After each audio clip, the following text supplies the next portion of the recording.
Hi, I'm Jaclyn. And I'm Courtney, and this is Caffeinated Crimes. Welcome to our very first episode of our true crime podcast. Yeah. We are so excited to finally be doing this. Just been talking about it for a couple years now. Yeah, we keep talking about it, and we never did it, and we finally committed. And now you're listening to our little baby crying in your ears. Our little podcast murder baby. Little podcast murder baby. That was a better name than Caffeinated Crimes. What are we doing? Podcast murder baby. Okay, redo. We'll just start this whole thing over. Start over. Hit stop. Hit delete. Back to the beginning.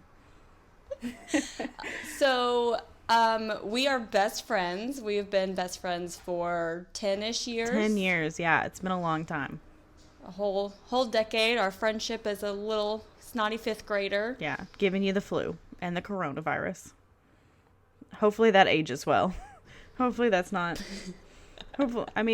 not hopefully it becomes a big thing and people remember it, but...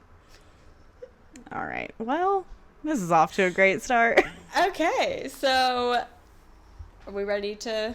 Yeah, I think we're ready to just dive into it. So, Jaclyn, what are we doing today? Which everyone probably knows from the title. Courtney, according to our title today, we are covering Ed Gein.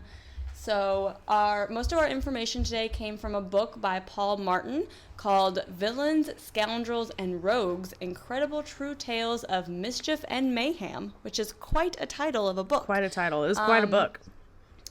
Sounds like it. And we also got some information from allthat'sinteresting.com and also the History Channel's website. So that's where all of our research for today's episode comes from. So we're just going to dive on in here. So Edward Theodore Gein was born in 1906 in La Crosse, Wisconsin, and he was the second son of George and Augusta Gein. He had an older brother named Henry. So George and Augusta didn't really like each other very much. Yeah, they hated each other.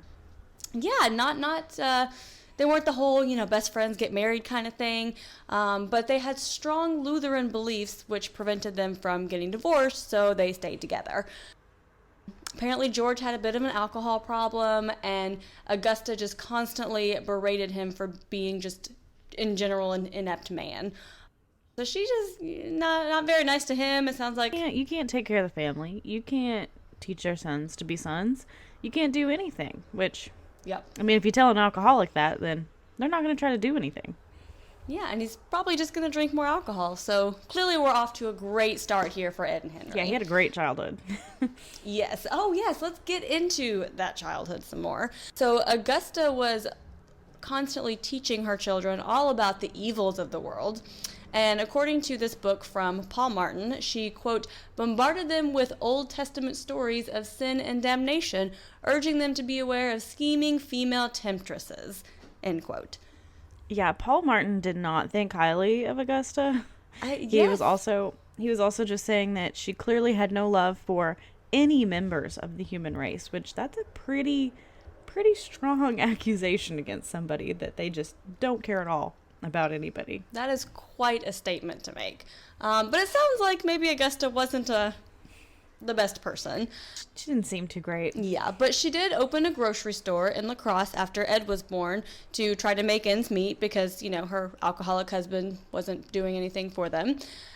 Which also good for her in, 1906? Yeah. Opening your own grocery store? It's pretty forward. You go, Augusta, feminist grocery store. I like it. But things don't really get better from here.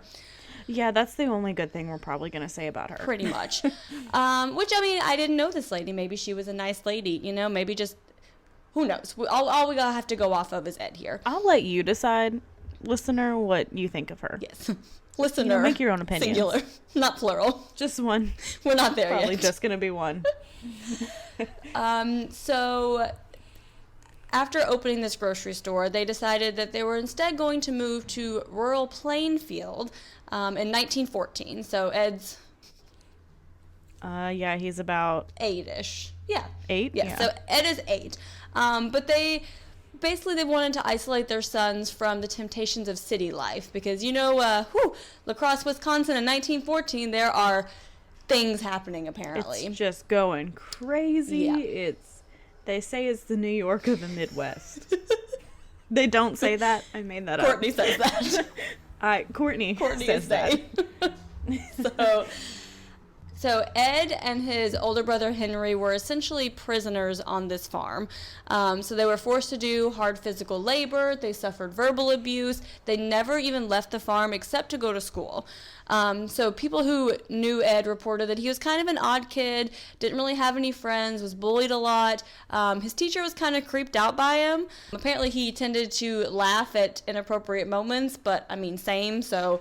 But I mean, I do that too. That's like my coping mechanism. Like when I'm mad or I'm about to cry and I just start laughing. Kevin and I'll be in a fight and I'm just like... It's not funny. Don't let my face fool you. This isn't funny. I'm not happy right now. I'm very bad. I'm just going to laugh about it though. Take me seriously. But I don't mean to laugh. It just comes out. So we feel you on that one, Ed, okay? We're not judging you there.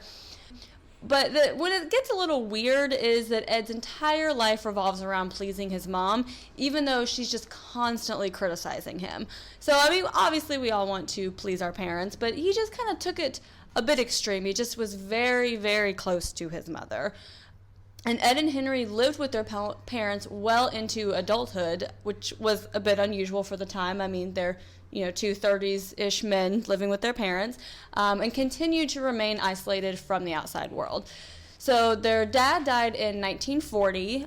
The details are kind of iffy here, but it's speculated as heart failure due to his alcoholism.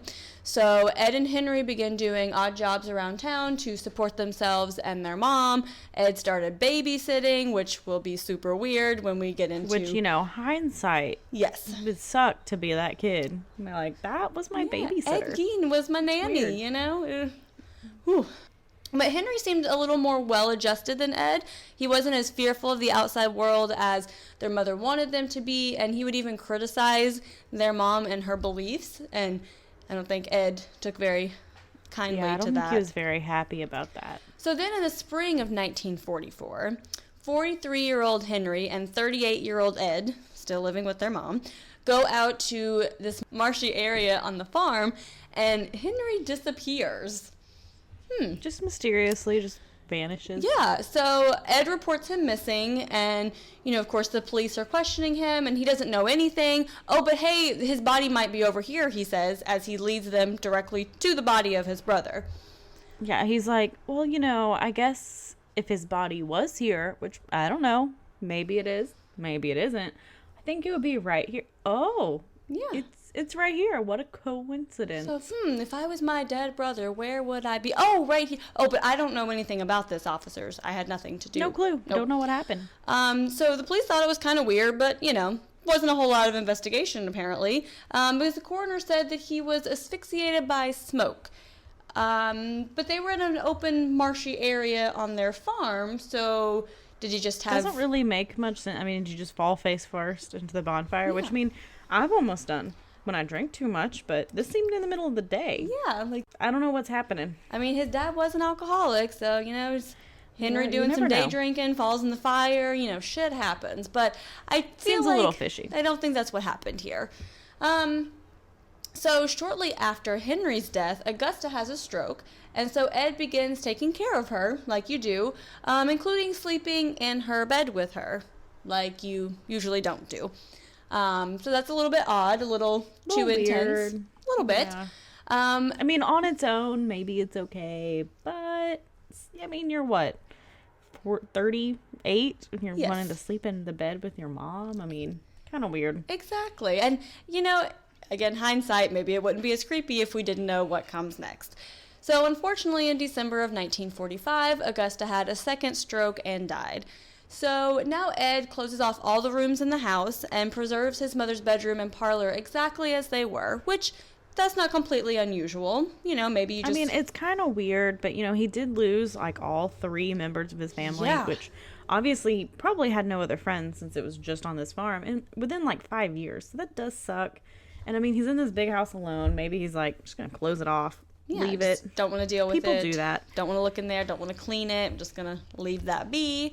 But then he starts getting a little weirder. So he got super into reading horror magazines, which It's not that weird, okay? It's totally normal. We're a true crime podcast right here, so. Yes. But what we do not do, Courtney, is read specific accounts of Nazi medical experiments like Ed tended to do. That's just so specific, and I'm like, World War II probably, just ended. Yep. How are you getting a hold of these? Yeah. Like, are you just going to the library and like, hey, Polly, can I get the Nazi experiments again? Can I just read over it again? I didn't get all the information last time, before I had to check it back in, so I just kind of need to recap. Very weird, very specific. I have a lot of questions. But. Yes. So in addition to studying these Nazi medical experiments, he also got super into human anatomy and really wanted to study the female body. So clearly his mom's warning of the evil female sex did not work for him. Yeah, I don't think it worked. Or maybe it worked too well, as what comes next. Yes. And what does come next, Courtney? Okay, so now we're gonna take a little leap forward. Ed's still being weird, still doing odd jobs, just kind of living his life. So on November 16th in 1957, Bernice Worden, who's the owner of a local hardware store, she goes missing. And so they are like, where is she? And her son is the sheriff. So obviously he's going to be a little bit more invested into where's my mom. They look at the receipts and they're like, last thing she sold was half a gallon of antifreeze. Not too weird. But her son's like, hey, I was just in there and, Ed was saying he needed some. So maybe I should start there. Just see. Yeah, maybe. Probably the last person to see her, Maybe he saw something. We'll try to investigate it, maybe. So they went to pay him a visit and he wasn't home. So they just started looking around. And what they found was really, truly horrifying. I've seen pictures. What did they find, Courtney? It's horrible. So they did find poor Miss Bernice Worden. She was dead. I think we did read somewhere that she was shot. So she was dead before anything happened. And she had been decapitated and disemboweled. She was slit from her crotch to her throat. Ugh. They found her heart in a plastic bag. It's not her where you entrails. Want it. No, you want it in your body. Yes. Keep people's hearts in their body. Just please. When you murder someone, you don't have to disembowel them. You just don't. Just don't murder someone. That's a good start. It's a good start. But if you're going to, just leave the heart in. And so then her entrails were also wrapped in newspaper. And so they're like, this is kind of weird. And they start looking around. They're like, this lampshade in this chair looks a little off. Oh, it's upholstered with human skin. It's skin. It's skin. And I saw a picture. And I showed it to Jaclyn because I was like, you got to see it. If I saw it, you got to see it. If you want to see it, we're not going to post it on Instagram. Nope. Don't want to force anyone to see that. But if you do type Ed Gein into your search bar, it's like the second article that comes up. You can find it. Use your discretion. You decide. Yep. We're not going to decide that for you. No, we're not. So they also there were like bowls of like sawed off skulls, shoebox filled with female genitals, human lips dangling from the window shade, and also he had made a belt of nipples. A belt of nipples. Just let that sink in. A nipple belt. It's a nipple belt. Like, how? I don't want to know how. I didn't see a picture of that. I don't want to see. I don't want to see a picture of that. Do not email me. Do not text me a picture of that. Do not do it. We don't want to see it. Don't want to see it. So then eventually they did find Bernice's head in a burlap bag. It was confirmed her. But they also found another victim, Mary Hogan. She was a local tavern owner, and she'd been missing since 1954. But look at all these awesome ladies owning their own businesses in the 1950s. Owning their own business in the 1950s. And then they get murdered. Getting it. And then they get murdered. Thanks, by Ed Gein. By someone named Ed Gein. Like that name? Ugh. Anyway, so they also found it was a woman's suit, and he admitted he'd just wear it around the house. Just throw it on. Yeah, that's totally normal, Ed. It's not normal. It's not normal. Do not do it. No. Please, just don't. You don't need a woman suit. Don't wear a nipple belt. Don't have a shoebox of genitals. Just don't do any of it, please. So they found at least 10 other bodies. And he did say Bernice and Mary both reminded him of his mom.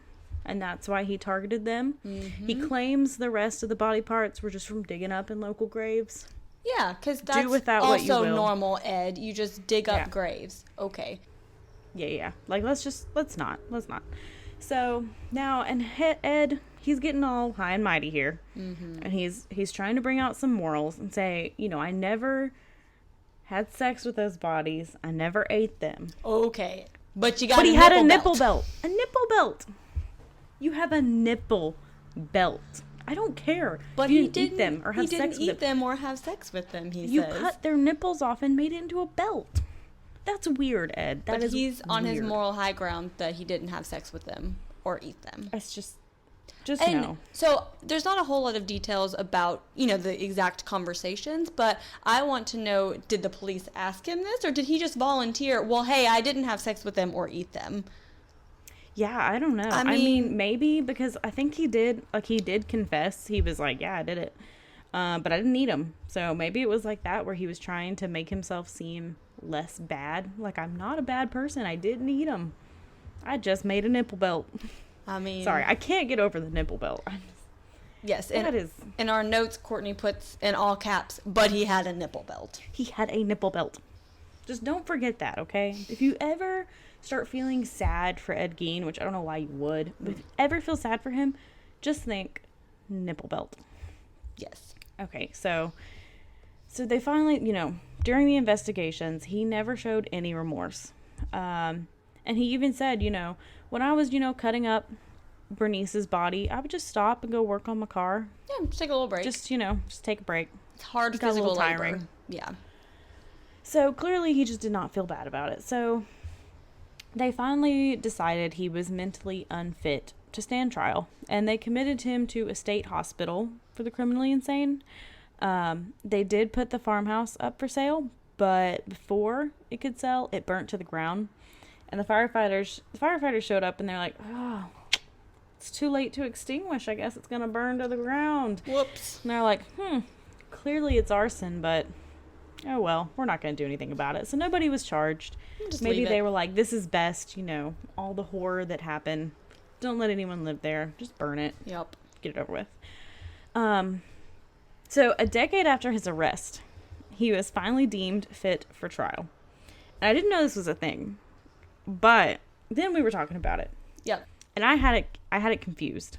So we did some further research just to make sure that we're on the right page and got all our facts in order, because we're going to try really hard to make this very fact-based. So please let us know if we ever get anything wrong. But the difference here, so essentially you can be found unfit for trial and be in a mental institution until you are fit for trial, and then you go through the trial like normal. But what can also happen is that you can go through a trial and be found not guilty by reason of mental disease or defect, in which case you may be sentenced for a specific amount of time to a mental institution. So hopefully that kind of clears up the confusion between being deemed fit for trial and being found not guilty by reason of mental insanity. So it is different. If you were a little confused, me too. We figured it out. Hopefully you understand. If you don't, email us. Let us know. We'd love to or Google write an essay. Either one. Google's probably better, but we like to answer questions too. Yeah. We want to talk to you guys. We want to be friends. Let's be friends. Yes. So, okay. In November 1968, Ed Gein was officially found guilty of first-degree murder in the death of Bernice Worden. He was also judged to be legally insane during the murders, and so he returned to that state psychiatric institute. Yep. He remained there until he died from cancer in 1984, and he was 77. And his doctors later said that he was an ideal patient. He was never violent, always cooperative, never caused any trouble, but, do with that what you will. Yes. I guess he was good in prison, at least. I don't know. A mental institute. It wasn't exactly prison, but, True. Same thing. Well, he was probably away from the evil female temptresses, so I'm sure that helped a lot. That helped him a lot. Yeah. So, and this is how everyone really knows Ed Gein, because he attracted a lot of attention. in the entertainment industry. You know, this was before, like, serial killer 70s. That's what I like to call it. You know, 70s and 80s, where everyone just started killer time. Prime but this is the 40s and 50s, and this shit doesn't happen then. It's way before then. Yeah. So the entertainment industry ate that up. Yep. They were like, yes, this But they didn't is eat the the future. nipple belt. Oh, Anyway. Lord. Let's hope they did not eat the nipple belt. So, in 1959, Robert Bloch published Psycho, and the following year, Alfred Hitchcock turned it into a movie, which was and is still super highly successful. It's amazing. It's so good. If you haven't watched it, go watch it. Come back, tell us how awesome it is. We know. And it also, like, Psycho's inspired so many references in movies. The Bates Motel. Yep. I mean, it's ongoing. It's never gonna end. But then in 1974, Texas Chainsaw Massacre came out with the killer cannibal Leatherface, and he would wear a mask of human flesh while he's chasing everyone around. Lovely. So that was inspired by Ed Gein. Also, great movie. Go watch it. And now probably the best movie of the three. That's my opinion. Yes. Not a fact. Silence of the Lambs. Amazing movie. Buffalo Bill. Inspired directly by Ed Gein. This is almost like the most specific to me, like, Ed Gein example inspired. So specific. So, you know, Buffalo Bill, he kills women. You know, he's always like, you size 14. Sorry, love that movie. So they have to be, I guess, size 14. And he kidnaps them. And he wants to make a bodysuit because he wants to walk around with some women's skin on. Yeah, he just wants to wear a woman's skin. But can we talk about this amazing scene in this movie that is wonderful and that I did not see until 2 weeks ago for some reason. And so I finally watched it, and this amazing scene where you just see him putting on his lipstick, and he's wearing his scalp flesh hair. And he's like, ugh. Would you fuck me? I'd fuck me. And then he's slowly backing away. He's like dancing. I know you can't see my moves because this is a podcast, but I'm dancing like he dances, and he's got the music playing, and then it's just the full image of his entire naked self, and it is the most chilling scene of any movie, and it was so well done by the directors, cameramen. I don't know who does what exactly in a movie production, but those people fucking nailed it. It was amazing. So good. So creepy. The whole movie. So much. So good. Love it. But Ed Gein sucks. So don't. Ed Gein sucks. Don't glamorize him. Let's not do that. No. So there's another one, and this one got me into a little hot water in my relationship. So I have not seen American Horror Story. I'm watching it now. Don't yell at me. I have not seen it. Kevin's watched like the first 3 episodes. It's pretty good. You should watch it. Well, I have spoilers now, so. It's only one season. Each season's different. So, so this is Asylum, 2nd season, and so Dr. Oliver Thredson is based off Ed Gein, and it's obvious once it happens, but he's supposed to be like a good guy through the first like few episodes, and Courtney then it's, ruined like, revealed. I knew, and so I always guess like the ending of movies, ending of TV shows. Kevin gets so mad, and the first season of American Horror Story, it did take me off guard. Like, I didn't guess everything, so he was super excited to see this one. Like, I think it's one of his favorites, and I was like, well, I know that Dr. Thredson is Bloody Face. I think that's his name, but I was like, I know. And he was like, oh, really? Because he hates spoilers. He hates it. But yeah, so he's based off, and he does have like the bowl of a skull, like the lampshade with the skin, the deep mommy issues. It's obvious. So that is also, there's a bunch of other like influences as well in the entertainment industry. We're not listing them all. If you know any great ones that we didn't mention, just write it on our Instagram post, email it to us. Yes, let us know for sure. We would love to hear your input and your input, definitely. Your theories, I don't know, whatever you want. So Ed Gein, he was buried with his parents. And his grave, and this does come off of, just going to preface this, it comes off Wikipedia. It is referenced in a book, but the book was like not accessible to me, and I wasn't gonna pay like $30 for our little baby pilot episode, making sure this was true. So just take it with a grain of salt. Courtney, you're not gonna spend $30 on your baby? Okay. No, I'm not. Sorry. I already bought a mic, okay? So, and I had to buy a new laptop because my old one was bad. That's true. I think you I did spent buy enough a money. New laptop. So I think I did my work, but this is just take it with a grain of salt. It is from a book. It's quoted from a book in Wikipedia, so Wikipedia can be okay sometimes. But yeah, so it looks like his grave kept being vandalized by people wanting to take souvenirs, which please do not do that. It's weird. You don't need a chunk of his gravestone. No, you don't need to. Don't need it. We don't need to glamorize and memorialize these murderers. So we don't need to do that. It's super interesting to talk about and to think about, and what makes these people like this, and why do their brains work this way? Like, what happened to them as kids? What happened, throughout their life that just caused them to do this? Like, we are super intrigued by it, but we are not glamorizing them. So let's just not do this. Don't take a piece of his headstone. Nope. Well, you can't, because it was eventually stolen in 2000. So just the headstone, or like his body? I'm pretty sure just the headstone. Okay. That's better. From my Wikipedia entry. Yes. Just look like that. Well, because he is still buried there. Okay.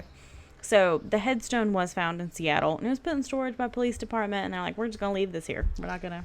Just don't leave it. I don't blame them. So his grave is now unmarked, but it's pretty obvious where he is, because he's buried between his parents and his brother. So do with that what you will. And just want to take a second also. So his victims, don't forget their names. It was Bernice Warden and Mary Hogan. We don't know the names of the bodies he digged up, but they're also very important. Yes. Just remember those names. Don't just remember Ed Gein and Buffalo Bill and all them. Like, remember the victims, because that's important. Yes, we're here to tell their stories, and unfortunately, because this happened quite a few years ago, there's not as much information available about the victims as we would like there to be. So in future episodes, we will give more information about the victims and their lives as we can. But again, with this episode, because it happened in a time frame that it did, we don't really have much more information about them as victims, but we do want to make sure that we are remembering them again, and not just remembering the horrible person who took their lives. But they did seem like some badass women opening their own stores in the 1950s. They were just trying to live their life, do the best they could, provide for their families, provide for themselves. I mean, a hardware store and a tavern, you need hammers and you need beer. You go, ladies. You go, ladies. And so just remember them. Let's, Yes. Don't forget them. All right. So at the end of every episode, we want to just kind of have a, what good happened? Yeah, a little. What's good? What's a little pick me up? A little. Jaclyn doesn't like that, but no. What's good? Let us know if you have a name for this segment, because we need one apparently, and we'll just call it something different each time. But what was good this week, Courtney? All right, so this is my first. My first episode. It's your podcast now. My bad. Okay. It's my podcast. Now I'm taking over. Taking your baby? Taking my baby. Not spending $30. Your baby you won't even spend $30 on? You know how much diapers are? It's gonna poop all over the place. Oh well. I mean, this podcast will probably poop all over the place. Probably. Okay. Especially this first episode. It's gonna get better, guys. Yeah, so if you know me, I'm a big cat person, mm-hmm. So I gotta talk about my two little fur babies. Yes, I hate that word. I don't know why I used it, but my little fur kittens. Yes. They're my little babies. So I have Luna, and she is 5. Well, she's gonna be 6 this year. So I got her when me and my boyfriend started dating. Like, he had her before. Took her a while. She hated me at first, but now we're best friends. She came around. So she's a little bit, not older, but she's kind of an adult now. She's a little chubby. She just wants to sleep all the time. And I feel that. I'm like the same way. But then we recently got a kitten. She'll be 1 in May. She is a firecracker, let me tell you.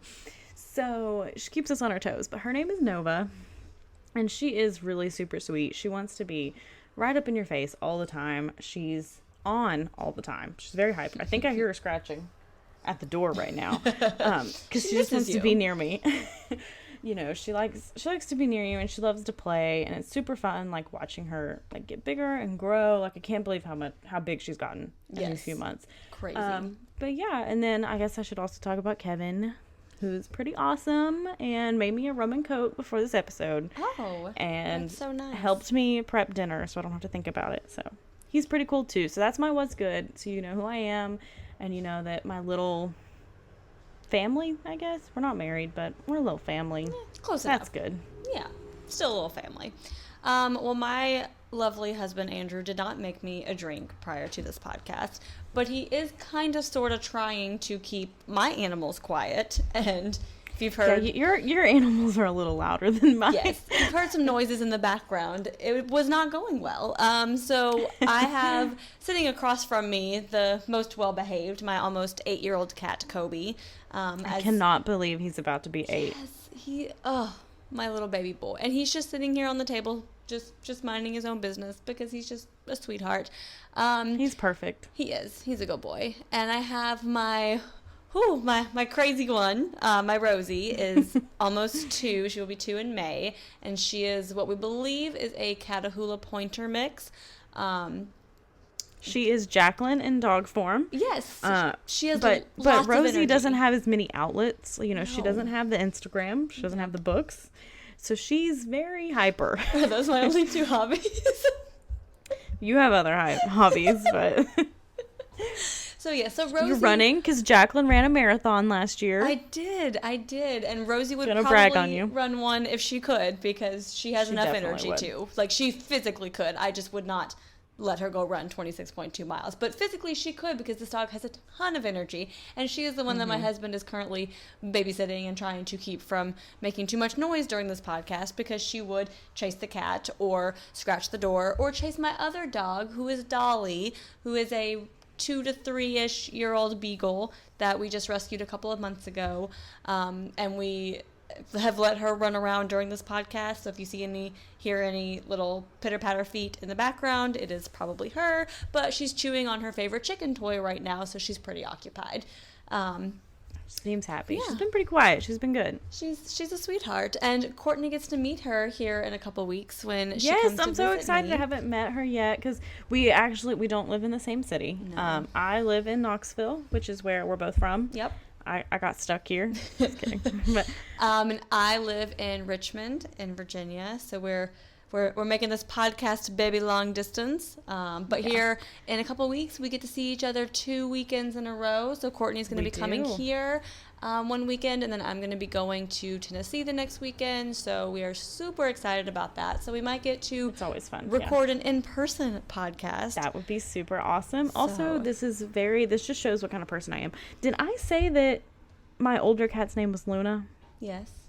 Did I say her name? Okay. Just wanted to check, because I was going through it in my head, and I was like, did I say Luna? Because that's going to be so rude. And do you have pets? Because if you have pets, we want to see them. We want to hear their stories. Please. You can email us at caffeinatedcrimespod@gmail.com. Yep.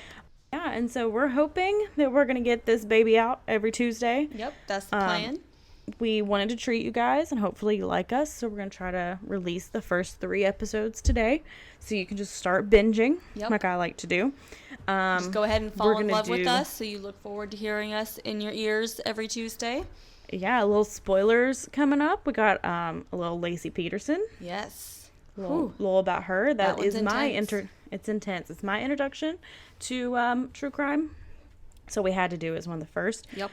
We have a little Virginia arsonists, which I hadn't heard of until Jaclyn told me. Super crazy case. Super crazy. We're going to try to do some more like unknown cases. If you have a suggestion, again, email us, Instagram, caffeinatedcrimespod@gmail. Yep. caffeinatedcrimespod@Instagram. If you're listening to this, you probably know us, so just text us. Yeah, just send us a text message. Just send us a text message. We're not going to put our phone numbers out there, but you probably have it. But to all 3 of our friends who are listening, just go ahead and tell us Hello. what you want to hear. Good morning. So, and if you have any suggestions, just send them our way. If you have any critiques, send them our way. If you're thinking about leaving a 1-star, stop, wait, email us, tell us what we did wrong. We'll try to fix it. We'll try to make you happy. We would love it if you guys, please rate and review us and subscribe on iTunes, because that's actually how we are going to get noticed more and be able to put out more content for you guys. So we would love if you would be able to do that, so we can try to kind of get our stuff more out there. So, and if you're thinking of giving a 4, just bump it on up. Just go ahead to a 5. If you're like, this is a 4.5, bump it on up to a 5. Like, when you go to the store and they're like, you want to round up your change and give it to charity? Yep. We're charity. Please give us a 5-star. Yes. We're not a legitimate charity. Don't send us money. We're not a 501c3. If you send us money, that was fancy. That was impressive. Guys, that was real time. She rattled that off. She didn't try. She just, boom, she knew it. There. I mean, so reach out to us. Let us know. We haven't come up with our fancy sign-off phrase yet, so... Yeah, we don't have one like all the other fancy podcasts out there. We're pretty new. We'll get there. It'll pretty young. It's still a baby. It can't talk yet. Yeah. It can't tell us what it wants. Exactly. It just cries. So we're just going to cry at the end of every podcast. But I will say, go have a cup of coffee. Yes. Always need a cup of coffee. You can have decaf. You can have regular calf. But regular calf is better, Aunt Gail. I'm talking to you. Regular calf is better. Drink the regular. So anyway, go have a cup of coffee and don't murder anybody. Yep, just don't murder them. Come on back and listen next time. Thank you. Okay. So thank you guys for listening. We so appreciate you, and we hope you listen to the next episode. Bye. Yes, please. Bye.